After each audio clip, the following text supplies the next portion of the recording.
Ekran! Ekranen geef niet op, als wanneer waar. Ekran! En ik lood die aan met ons touwteranen. Hier wil we een gouden titan en daarbij God kennen leren. Welkom, mijn lieve vriend. Welkom to het programma Ekran. Dankzij dat u vandaag hier erbij bent. Die wat im radio zijn, welkom hier. En die wat im YouTube zijn, ook welkom. Je zijn dat vandaag zit het bij ons hier anders. Voor die wat ons zijn. We zijn niet in Bolivie, we zijn ditmaal ook niet in Mexico. We zijn in Paraguay, in Sommerfeld, Paraguay. En hier zijn we gekomen om mijn ouderen hier, waar ik opgewassen zie, om radioprogramma op te nemen. En vandaag heb ik hier met mij Heidi Thuis. So Heidi, kannst du die eenmaal kort voorstellen? Ja, ik zie Heidi Thuis. En geboren hier in Paraguay, dicht bij Sommerfeld en Tres Palmas. En ik zie nu bevrijd en heb 2 kinderen. Zo interessant van die te horen, want ik geloof veel mensen over radio besonders kennen die zeer goed dat die stem. Want dat eenmaal gehoord hebben, dat kinderaartje heet dat programma helemaal zo? Ja, ons krijg. Die hebben die over dat programma gehoord, over een kinderprogramma. En voor die wat er nog niemand gehoord heeft, dat wat ze al voets vertalen wat er arbeid is, dat is met kinderarbeid op verschillende wijzen, over radio, over andere wijzen.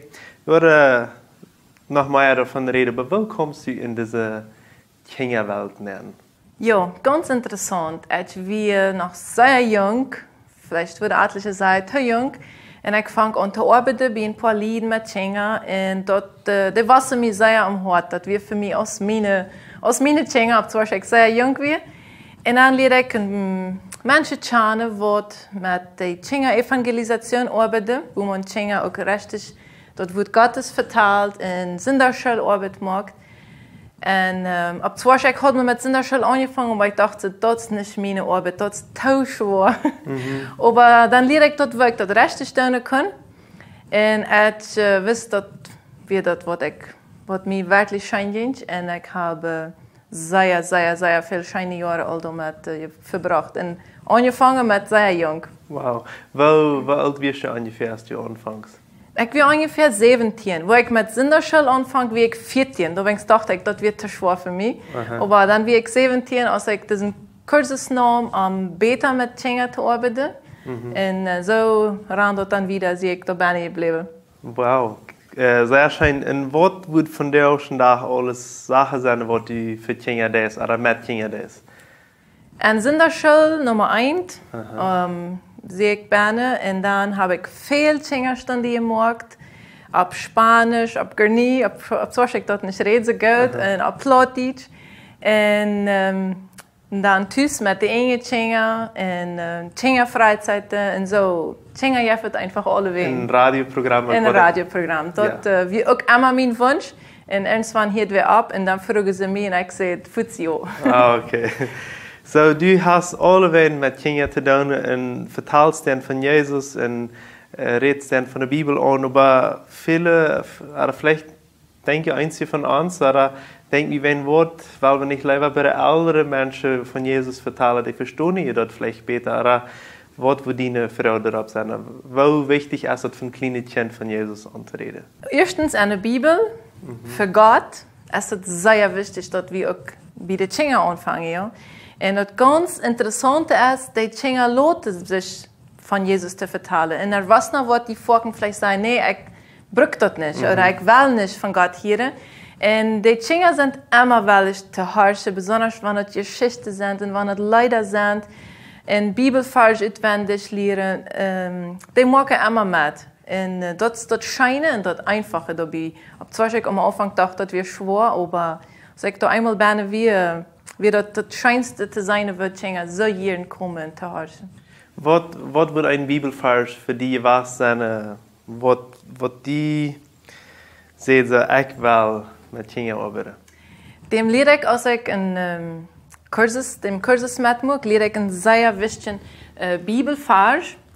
En dem zegt ons leraar te ons, dem zullen we uitwendig kennen. En dat zullen we allemaal behouden. En dat weer Matthäus 18, vers 14. hat ihn hier in Plotitsch abgeschlagen und ich wollte ihn mal lesen. In Matthäus 18, Vers 14 sagt es so: Jerozo ist es auch nicht mein Vater sein Willen, dass von dieser Kleine eins verloren geht. Ganz korrekt. Und das sagst du ganz direkt, diese Kleine. So, das redet auch gar nicht von den Jugendlichen oder den Erwachsenen oder was immer, sondern die kleinen Kinder, die auch verloren sind. So, die wurden geboren und die fangen an zu zanken und fucken sagen wie, oh, das ist so niedlich, das kleine Kind, das rennt und das spielt und dann das mal ein bisschen zankt, das ist immer noch so niedlich und so fein. Aber in Erdbeeren sind sie auch Sünder. Und das Bibelvers sagt, dass wir auch anzug am die Kinder kommen sollen, wenn es Gott das will. Und das ist für mich ein sehr großes Anliegen am Hart, dass wir die Kinder nach Gott bringen und die Kinder von Gott vertellen. Ja? So, ab welchem Ort tust du das mit Bildern, Geschichten? Wo verteilst du die Kinder Geschichten? Wo bringst du die Bibel bei? Geschichte vertellen ist das Schönste für Kinder. Mit Bildern umso besser, ja. Und so, in meinem Leben habe ich auch sehr viel Geschichte vertelt. Und immer mit Bildern. Ich weiß gar nicht, dass ich einmal eine vertelt ohne Bilder.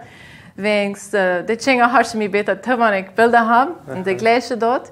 Und Bilder, manchmal auch mit was an der Wand strahlen. Und manchmal auch sogar, dass ich mich verkleide und dort vertelle, als eine echte Person sie aus der Bibel und so. Und dann versuche ich immer noch eine Geschichte zu sagen, dass Gott die lebt und dass du und ich aber auch ein Sünder sind. Und dass Jesus es für die und mich am Kreuz gestorben. Das versuche ich immer in jede Geschichte zu flechten, damit die Kinder dort auch kennen und ihr Leben anwenden. Ja. Was ich nu denke, wo meine Kind hat wir, und das ist vielleicht ein bisschen lang trägt bei mir, aber ich muss sagen, dass du wir Menschen, die mich auch mit Mole Jesus in die Geschichte vertellen, auch mit Bildern, so sie seht. In der Zeit hatten wir noch nicht so sehr Películas oder Filme, dort gab es in der Zeit noch nicht so vieles neu. Aber wir haben auch verschiedenste Wege, wo sie mir Jesus in die Geschichte vertellen. Und ich bin ein von diesen Menschen, die Jesus beklein abnehmen, als ein kleiner Junge. Was meine Frau und die ist, ich verstand da nicht alles. Was das bedeutet, dass Jesus notfallen, ein Jünger von Jesus zu sein, am Tierharche. Was willst du zu Menschen sagen, wenn sie sagen, da wenn es erst gar nicht wichtig ist, zu sagen, wenn sie das sowieso nicht alle verstehen? Was hast du dann zu sagen, diese Menschen? Ja, wenn ich auch an mich denke, weil ich habe immer die Frage, was ist, wenn Jesus weiterkommt? Und ich bin noch sehr jung, noch sehr klein.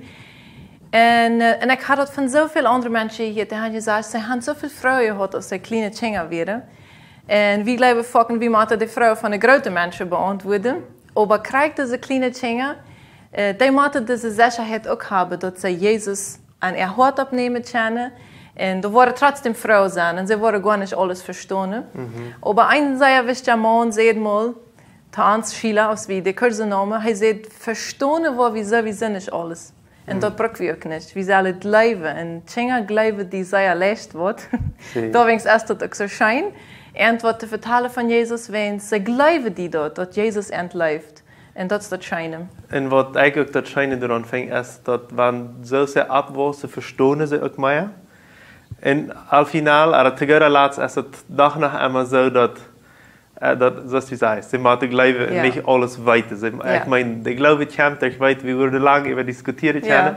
Aber zu guter Letzt muss wir einfach, es hat für mich, bei von der schon da so, als ich alles verstehe oder nicht, dann frage ich Jesus nicht. Das nimmst du das an, was ich dir sage. Ganz geil. So, dass ja vielleicht Jugendliche, die sich fragen, oh, das ist diese Heidi, die hier in das Programm redet, und dass sie mit Kindern arbeitet, und dass sie Gott gedient hat, und so viel Gott erlebt hat, und so viel, die hast al gereist, al naar andere Länder gefahren, ein von denen wie in Bolivien, wo die Kinder von Jesus vertellen ist. So will ich auch tun. Wo willst du einen ganz jungen Menschen sagen, dass er Gott dienen kann? Was ist eine Weg, was du dem verschlungen kannst?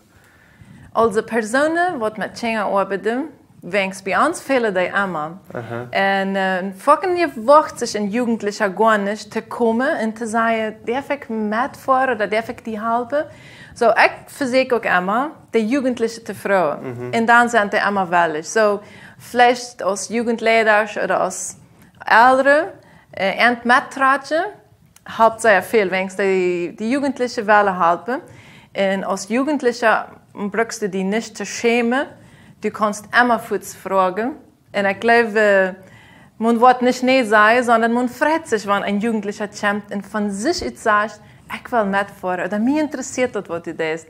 So, man muss sich nicht schämen. Und dort wird man weiterkommen und anwenden und man lernt sich als Jugendlicher dort auch. Ja, dat ich habe auch ein von den Wegen, wo ich anfange, im Evangelium zu arbeiten, dass ich mit Kindern arbeite. Als ich 16, 15 Jahre alt war, dann habe ich mich einmal verkleidet aus ein Payaso, wo wieder sei, so ein Ülespiel sei, so dass ich Kinder will Frau merken. Dann wie du nicht Kinder stehen und wie gehen wir dann was zu essen und vertellen von Jesus. Das war auch ein von den ersten Wegen. Und von der arbeite ich mit Jugendlichen und erwachsenen Menschen, so dass wir eine sehr, für mich eine sehr gute Weg irgendwie zu kommen, in diese Welt Gott zu dienen. Die letzte Frage, die ich habe für dich ist, wenn du junge Menschen, aber auch ältere Menschen sind, in Wirklichkeit ist es vor allem, was Kinder interessiert, wo kannst du entmut merken, mit diesen Kindern zu arbeiten? Oder was sind wichtige Sachen für ihn?